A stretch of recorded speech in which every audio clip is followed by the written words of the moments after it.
Hello, English learners and language enthusiasts. Welcome back to Your English Buddy, the podcast where we break down the complexities of English into simple, actionable steps. I'm Chloe, thrilled to be here with you today. And I'm Alex, equally excited to join you. We absolutely love connecting with you, our amazing community, and diving deep into the topics that truly make a difference in your English journey. Chloe, over the years, we've guided countless students through various stages of language acquisition.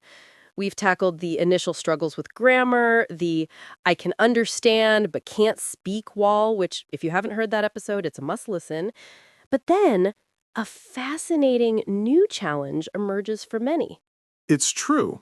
Once learners achieve a good level of fluency where they can communicate effectively and be understood, they often come to us with a very specific, almost subtle frustration. They say, Alex, Chloe, my English is good. People understand me. My grammar is correct. But I still feel like I sound, well, a bit like a robot, a bit stiff, like I'm reading from a textbook, not having a real conversation. Exactly. It's that feeling of not sounding natural, of lacking that authentic flow that native speakers possess. It's not about eradicating your wonderful accent. Your accent is a beautiful part of your identity and heritage, but about infusing your speech with the rhythm, the common expressions, and the effortless ease that characterizes native English communication. And that's precisely what we're here to unravel today. We're going to pull back the curtain on some of those elusive native English secrets.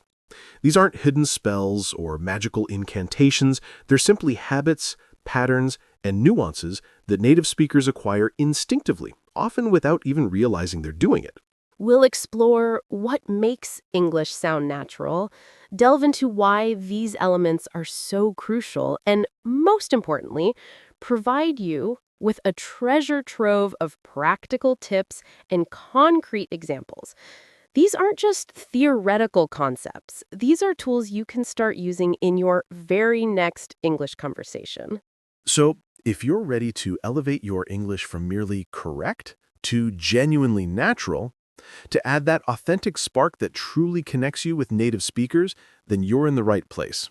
Grab a notebook, a cup of tea, and let's embark on this exciting linguistic adventure together. Transition sound, a soft, quick chime. Part 1. Deconstructing the textbook sound more than just grammar. So, Chloe, let's really dig into this idea of sounding like a textbook. What does that actually mean, beyond just the feeling of it? Is it always grammatically incorrect? That's a fantastic starting point, Chloe, because the answer is almost always no. It's rarely about incorrect grammar. In fact, many learners who feel this way have impeccable grammar. Their sentences are perfectly structured, their tenses are used appropriately. The issue isn't grammatical error, it's a lack of idiomaticity and natural fluency. Ah, idiomaticity, a fancy word that essentially means sounding like a native speaker would say it. So the problem isn't that the English is wrong, but that it's unnatural or uncommon for a native ear. Precisely. Think of it like this. If you read a sentence from a technical manual or a legal document, it's usually grammatically perfect. But if someone spoke to you like that in a casual conversation, you'd find it very formal, even stiff. That's the textbook sound. It's often correct, but it lacks the spontaneity and organic flow of real-life interaction. And where does this originate from? You mentioned traditional teaching methods earlier. Yes, that's a significant factor. In many educational systems, the primary focus is accuracy. Memorizing grammar rules, extensive vocabulary lists, and constructing flawless sentences, which, again, is absolutely crucial for building a strong foundation you can't run before you can walk. But language isn't just a static set of rules. It's a dynamic, living system that evolves and adapts with human interaction. Real-world conversations often bend those perfect rules in subtle ways, introducing nuances that aren't easily captured in a grammar chart. Exactly. We native speakers instinctively use contractions. We blend sounds together. We pepper our speech with seemingly unnecessary filler words, and we rely heavily on phrasal verbs and idioms that often defy literal translation.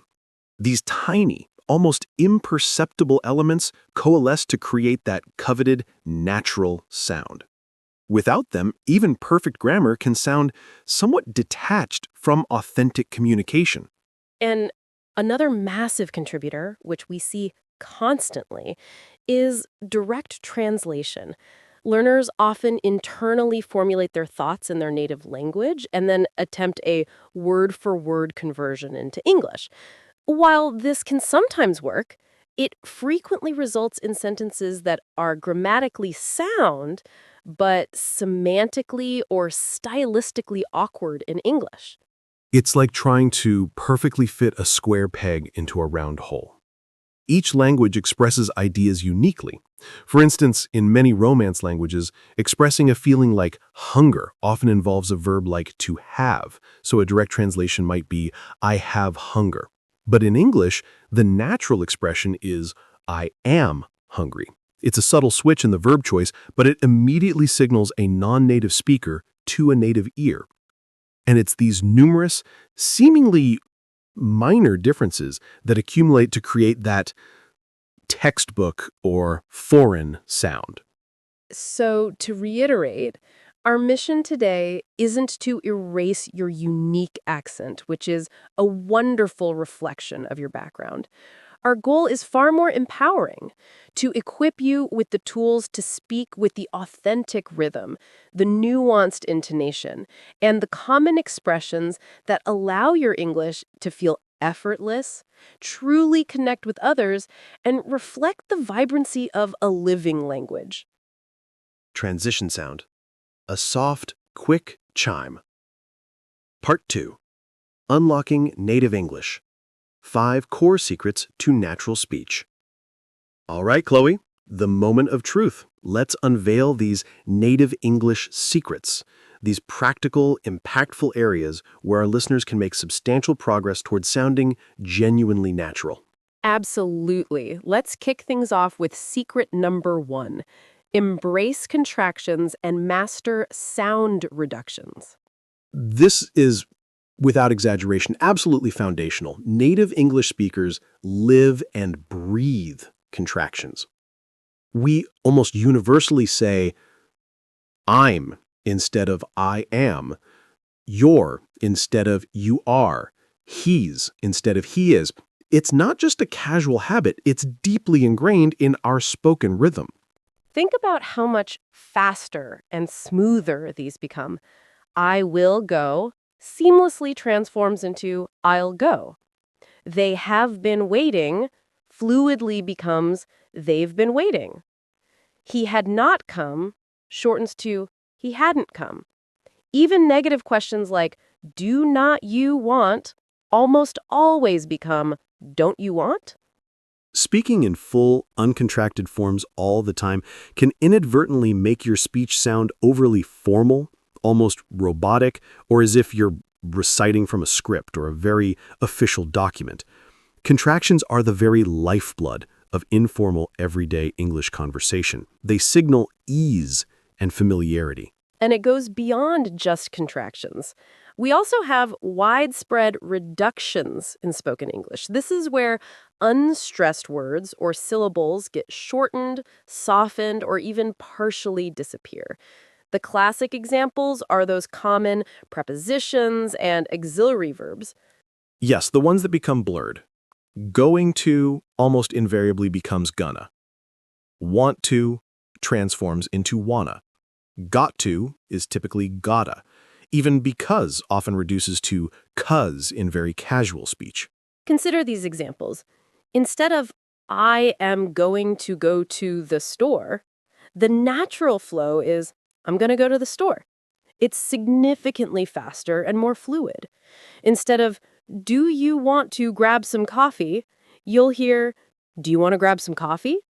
Should have often reduces to shoulda and could have to coulda, as in I shoulda called him. A critical point of caution here. While these reductions are essential for sounding natural in informal spoken English, you should generally avoid them in formal writing or professional presentations. In those contexts, sticking to the full forms is appropriate, but for casual chats, they are your best friends. The absolute best way to internalize this is through active listening and, as we always recommend, shadowing. Try to literally mimic how native speakers blend these words and reduce these sounds together. It's a physical practice as much as a mental one. Moving on to secret number 2. Immerse yourself in phrasal verbs and idioms. This is a truly massive area, Alex. Phrasal verbs, those intriguing combinations of a main verb and a preposition or adverb, creating a new meaning, are absolutely ubiquitous in daily English. They are everywhere you look, everywhere you listen. And crucially, they very often replace more formal single-word verbs. For example, instead of the rather formal, "I will postpone the meeting until next week," a native speaker would almost universally opt for the more casual and natural, "I will put off the meeting until next week." Or consider, I need to investigate the problem. While correct, it's slightly formal. The everyday alternative is, I need to look into the problem. The change from a single, slightly academic verb to a two-word phrasal verb instantly makes the sentence sound more natural. These can be quite challenging because their meaning is often not deducible from the individual words. Look up doesn't mean to literally gaze upwards. It means to search for information. You simply have to learn them as complete, indivisible units, almost like new vocabulary items. Then, of course, we have idioms. Phrases like, it's raining cats and dogs, hit the road, or break a leg. While some classic idioms are still common and good to know, it's also true that many textbook idioms can sound a bit archaic or outdated in modern casual conversation. That's a really important distinction, Chloe. Instead of just memorizing a lengthy, exhaustive list of idioms from a textbook, focus your energy on the ones you genuinely hear frequently in current English media, be it contemporary TV shows, popular podcasts, or your conversations with native speakers. For instance, saying, "it's pouring," is a far more natural and common way to express, "it's raining very heavily," than "it's raining cats and dogs" in most everyday contexts. Or similarly, instead of, it is not a significant problem, you'll frequently hear, it's no big deal. Or, I am ready to listen attentively becomes, I'm all ears. These substitutions immediately add a layer of naturalness. The most effective way to learn these is always in context. When you encounter a new phrasal verb or idiom, try to grasp its meaning from the surrounding situation, make a mental note, and then actively strive to incorporate it into your own speech. Start with just one or two new ones each week and consistently review them. All right, let's move on to secret number 3. Master the art of natural filler words and discourse markers. Oh, this is such a fascinating area and one that often causes confusion. Many learners are explicitly told that filler words are bad or a sign of poor English. But the reality is, native speakers use them constantly. They're not flaws. They're the linguistic lubricants that smooth out our conversations. Exactly. Think of them as giving your brain a tiny fraction of a second to formulate the next thought, signaling to the listener that you haven't finished speaking, or subtly connecting one idea to the next. Common filler words include like, so, actually, basically, right, and well. For instance, if someone asks you an unexpected question and you need a moment to collect your thoughts, instead of an awkward silence, you might naturally interject, "Well, that's a good question." Or, let me think about that for a second. And like is, of course, the most famously or infamously used filler word. It's often deployed for emphasis, to introduce a reported speech or thought, or simply as a pause. So I was like walking down the street, and then like this huge dog just came up to me. It's a very common feature of casual spoken English, especially among younger generations. Beyond simple fillers, we also have discourse markers, which serve a slightly more structural purpose. These are words and short phrases that help organize your thoughts, manage the flow of conversation, and subtly guide the listener through your narrative. Examples include anyway, by the way, so, actually, on the other hand, to be honest, I mean, you see. Anyway, what was I saying before we got sidetracked? Or, by the way, did you hear about the new coffee shop that opened downtown? These phrases efficiently shift topics, introduce new information, or signal a return to a previous point with remarkable fluidity. The most effective way to learn these is always in context. When you encounter a new phrasal verb or idiom, try to grasp its meaning from the surrounding situation, make a mental note, and then actively strive to incorporate it into your own speech. Start with just one or two new ones each week and consistently review them. All right, let's move into perhaps the most subtle but profoundly impactful area. Secret number 4, focus intensely on word stress, sentence stress, and intonation. This is a crucial element that is often overlooked in traditional English language instruction, yet it dictates so much of what makes English sound English. English is what we call a stress-timed language, which is very different from syllable-timed languages. This means certain syllables within words and certain words within sentences are given prominence or stress, while others are reduced or fall away. Exactly. We don't articulate every syllable with the same force or duration. In any given sentence, we inherently emphasize the content words. These are primarily nouns, main verbs, adjectives, and adverbs because they are the carriers of the most significant meaning.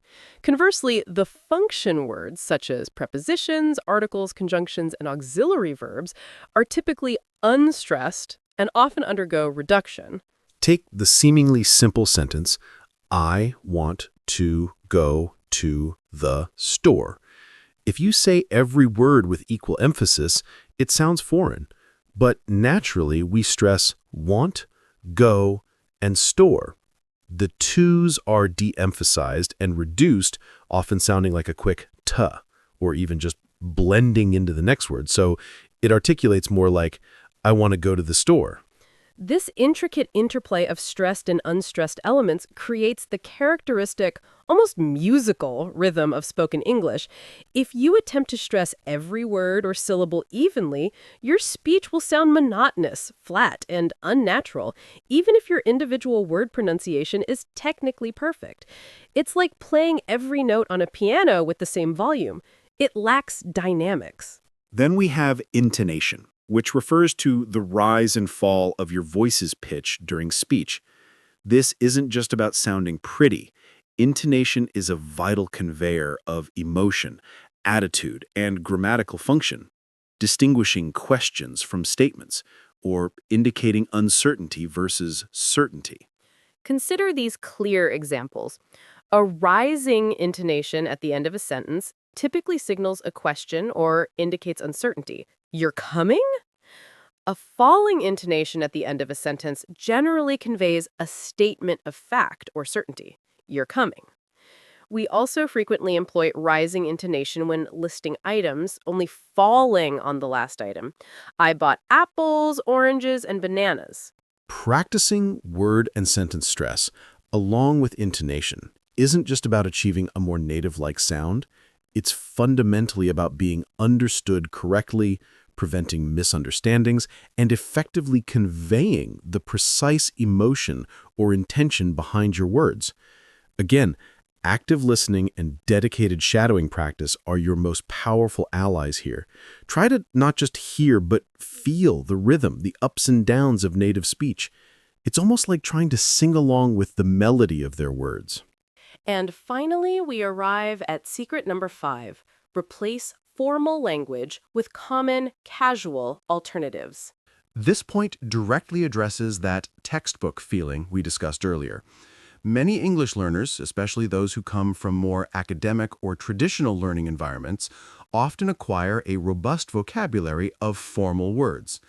These are the words they encounter in textbooks, news articles, or official documents. And while knowing those formal words is excellent for reading comprehension and formal writing, using them in everyday casual conversation can sound out of place, overly formal, or even pretentious. Native speakers typically opt for simpler, more direct, and significantly less formal alternatives when chatting with friends, family, or colleagues in an informal setting. Think of the contrast. Instead of, I commence my work at 9 a.m., which sounds like a corporate announcement, a native speaker would almost always say, I start work at 9 a.m.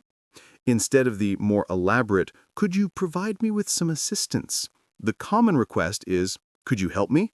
Or even more casually, can you give me a hand? Similarly, I reside in New York sounds a bit like you're filling out a form. I live in New York is the natural choice.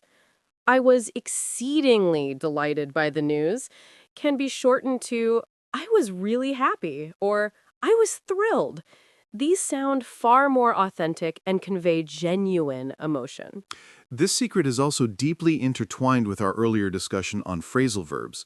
Very often, a phrasal verb is the more casual and natural alternative to a single, more formal verb.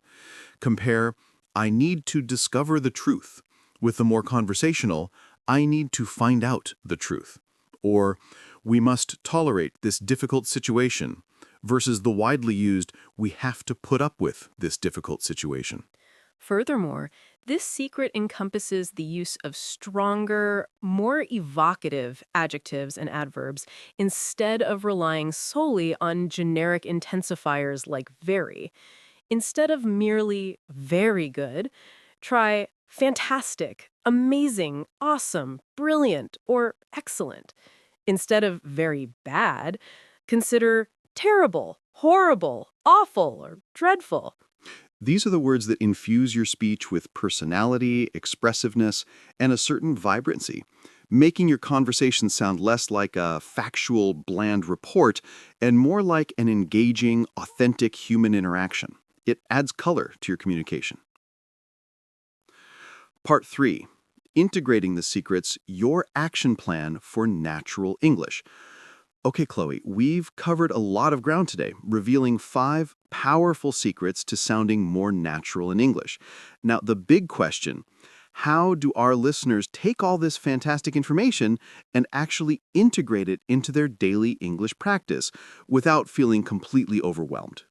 That's a crucial point, Alex. It's easy to feel inundated when presented with so many elements. The key is to approach it strategically, breaking it down into manageable, actionable steps. Step 1. Cultivate hyper-awareness. Become a language detective. The first and vital step is simply to notice. Start actively listening with a new ear. When you're consuming English media, be it your favorite TV series, a YouTube vlog, a podcast like ours, or a real life conversation, don't just listen for general meaning. Actively listen for how things are being said.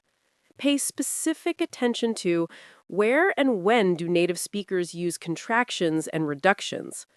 What phrasal verbs or common idioms do they choose instead of more formal single word synonyms? Do they use filler words like like, you know? In what situations? And how frequently? Which words in a sentence are stressed? How does their voice's pitch rise and fall? Do they use start or commence, live or reside? Exactly. Become a linguistic Sherlock Holmes. You already possess excellent listening comprehension skills. Now you're just refining them to pinpoint and analyze these subtle yet critical nuances. This awareness alone will revolutionize your understanding. Step 2. Implement one area at a time. The power of focus. Resist the temptation to tackle everything simultaneously. That's a recipe for burnout and frustration. Instead, for an entire week, commit to focusing on just one of these secrets. For instance, for 1 week, your primary goal might be to consciously use more contractions in your internal monologue and any low-pressure conversations.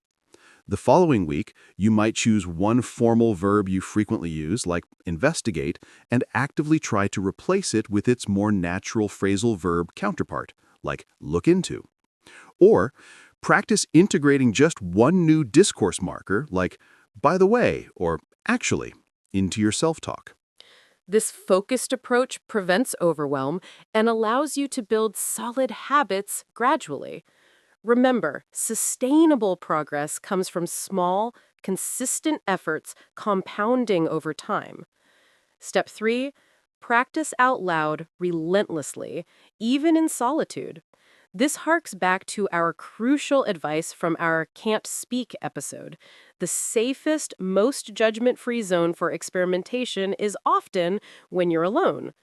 Engage in active self talk. Narrate your day's activities, review your thoughts, plan your upcoming schedule, or even talk to your pets, all in English, consciously applying the secret you're focusing on. Record yourself.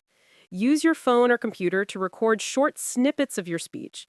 Then listen back and compare it to a native speaker's audio. Pinpoint the differences in rhythm, intonation, or word choice. Be patient and compassionate with yourself. This is a deeply iterative learning process. And unequivocally, keep incorporating shadowing into your routine. This remains the single most effective tool for internalizing and mimicking natural speech patterns. Find a short audio clip, 30 seconds to a minute, from a native speaker that you admire. Listen to it multiple times, and then try to speak alongside them simultaneously, matching their speed, rhythm, stress, and intonation as precisely as you can. It trains your mouth and brain to work together. Step 4, embrace imperfection and prioritize communication over flawless delivery. This is paramount. Continuously remind yourself of secret number 1 from our previous episode. Your overarching goal is effective communication, not linguistic perfection. You will inevitably make mistakes with phrasal verbs. You will occasionally misstress a word. You might even use like a bit too much at times. And that is perfectly, absolutely okay. These aren't failures. They're invaluable signposts on your learning journey. The more you courageously open your mouth and speak, the more natural and automatic these elements will become. Do not allow the fear of sounding not native enough to silence you. Your voice is important. Exactly. Think of it like learning to play a complex musical instrument. Initially, you focus on learning individual notes, your vocabulary and grammar, but to make real music, to sound natural and expressive, you then have to consciously practice rhythm, dynamics, and emotional phrasing, your intonation, your phrasal verbs, and your natural flow. You diligently learned the notes. Now it's time to create your own beautiful English symphony.